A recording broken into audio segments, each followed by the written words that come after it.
আরে বাবা, তুমি এটা কি করছো? আরে বেটি, তরমুজে পোকা লেগে যাচ্ছে, তার জন্য বীজ দিচ্ছি। আরে মা, এই দেখো এখানে তরমুজ আছে, আমিও তরমুজ খাবো।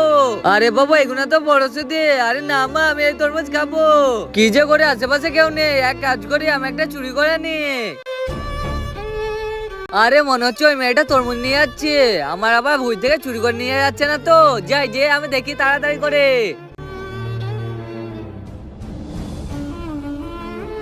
না, আমি যদি যে ওরাকে ধরি তাহলে ওদের অনেক খারাপ লাগবে। এক কাজ করি, আমি এই তরমুজটা যে ওদের কাছে রেখে আসি। আরে বেটা, তরমুজটা আমি এখানে রেখে দিলাম, আমি ঘর থেকে চাকুলে আনছি। আরে ওই, কোথায় তরমুজ চুরি করে নিয়ে পালাচ্ছ? তাড়াতাড়ি তরমুজটা আমার রেখে দাও। আরে তরমুজটা আমার ভুঁই থেকে চুরি করলে আনলেন না? আরে আমাকে দেখে চোর মনে হয় তো, তরমুজ চুরি করে যাবো বকছিস। আজকে দেখবো শয়তানকে হারিয়ে কে কে আল্লাহকে ভালোবাসে। আল্লাহকে ভালোবাসতে থাকলে ভিডিওটা লাইক করে চ্যানেলটা সাবস্ক্রাইব করে দিবে। আর শয়তানকে ভালোবাসতে থাকলে কিছু করার দরকার নেই, আর কমেন্টে আল্লাহ লিখে যাবে। আরে বেটি, ওইটা লাড়িস না। আরে বেটা, তোর কি হয়ে গেল?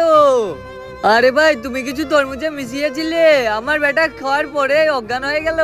আরে তরমুজে আমি বিষ দিয়েছিলাম, আমি ভাবলাম আমি যদি যাই তোমাকে বলি তাহলে তোমার খারাপ লাগবে, তার জন্য আমি ভালো তরমুজটা দিতে গিয়েছিলাম। আরে ভাই, আমার ভুল হয়ে গেছে, আমাকে মাফ করে দিবেন, আপনার কথা শোনা উচিত ছিল আমার।